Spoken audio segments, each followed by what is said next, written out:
Alright, what's up you dweeb-ass motherfuckers, it's XTR, and we are back with a brand new video. This time we're talking about aggressively opping on defense, and why it's good, and how you can actually do it.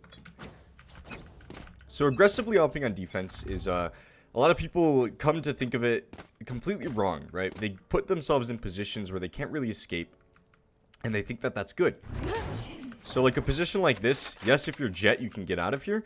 But if you're playing like Raze or somebody else, it's not a very reliable position to play. So aggressively opping is taking engagements that the enemy team won't really expect you in, and then being able to actually effectively get away with your life. Now with aggressive opping comes obviously the risk factor of taking these peaks, and it also comes with understanding that you don't want to put yourself in positions where you can't get out of, right? If you are aggressively opping and putting yourself in a position where you will die, it's pointless. Don't do that. Never do that shit. It's completely pointless. But if you are at a good area, let's say you want to aggressively op, right? So one of the ways you could go about this is by running down here, taking a quick dash in, and holding this angle. You'd obviously want to make sure you aren't peaked when you dash, so you can just take this swing. Or you can just hold this angle here. You can get a pick, you can fall off. That's the biggest and most important thing about aggressively opping, is getting that pick and falling away. You can take an angle here, you can get a pick, you can fall back. You can even hold from right here. If you have a teammate watching your short, you can get a pick, you can dash to the side, you can hold this angle. It's all about playing your angles properly and not overextending. When people think of aggressive opping, they think about players just running out and entry fragging with an op. And just running around, getting all these kills, flicking around. Shit like that, right? That's not what aggressive opping is. That's just reckless opping. And it works out. It does, sometimes. But in majority case, that's like a Counter-Strike thing. That shit doesn't work in Valorant very well. It can work in Valorant, but most of the time, you want to be holding angles and playing your angles properly if you want to actually be effectively using the operator in this game specifically. Hold your aggressive angle, go for a quick peek, and fall off. If you want to aggressively op, you need to be taking these peaks that are risky. Yet, if you get that kill, it's huge for your team. You can get the fuck out, and you have secured a pick for your team. That's the power of the op in this game. Now, another thing that comes with aggressive opping is coordinating with your team. Before we talk about that, there are obviously angles like this all around the map that you can play. Like, you can play up here, you get a kill, you can fall off. Obviously, there's so many ways you can actually go about playing it like that. Just keep that one rule of thumb in mind. Put yourself in a position that you won't be expected, but that you also have the opportunity to actually escape from. Now, along with that comes the term that wasn't coined by me, but by my coach. When I was opping, he coined this term for me, and basically formed a playstyle that I could use as an opper that worked extremely well. Like, scary. It was scary how good this worked.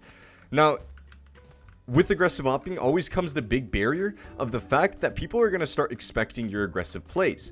Now, what you can do is something called a floating op, which is what my coach Pandem basically created this play style for me, where all you are doing is once you get a couple kills in a position and once you are basically compromised, right? Let's say one round I went A and I got a pick here, and then I fell back to site and I got another pick. They're going to start expecting me towards A site. So if you coordinate with your team, you're like, okay, I'm going to op on C this round. So you come to C, and they're less likely to expect you specifically with an op holding a more aggressive angle. Like maybe you want to hold up here, like super close to the wall, get the kill, you can dash out, or hold an aggressive peek right here and just wait. You can do that all around the map, and there are so many ways you can do that. And it's just very important that you coordinate this with your team and you ask them before you just show up at their site with an op. Like, you got to make sure, you're talking to your team. You're like, okay, this is what I want to do this round. Obviously, it sounds kind of egotistical, right? Like, play around me with the op. But if you only have one op, you should be playing around that op. You should be putting the op in positions to actually get kills and secure picks and try and win the round for you guys. Give you that man advantage that you need to actually, secure the round. So, aggressive opping works in this game to some extent, but you can't be running out first with an op and trying to get all these aggressive picks, because it won't always work, and 50% of the time, you will get shut down, probably more than 50% of the time. unless you're just having a very good pop-off game and the enemies aren't able to actually react to you, then you need to find a playstyle, whether it's be passive opping or aggressive opping, that suits you. Aggressive opping obviously being, taking those risky engagements and getting out alive, whereas passive opping is holding very, very passive angles and then falling to more passive angles and playing those. So there are many ways you can play the op, and this is just one of the ways I wanted to go over. I'll go over passive opping in the future, but for aggressive opping, the rules of thumb: set yourself up in a position where you can get kills you're not expected and you can get out alive. And then once you're done with that, if you want to keep playing aggressive, you can take another aggressive peek from a different aggressive angle that is not expected and try and get out alive again. But generally, once you get that first aggressive kill, you are going to want to kind of morph into a passive op player.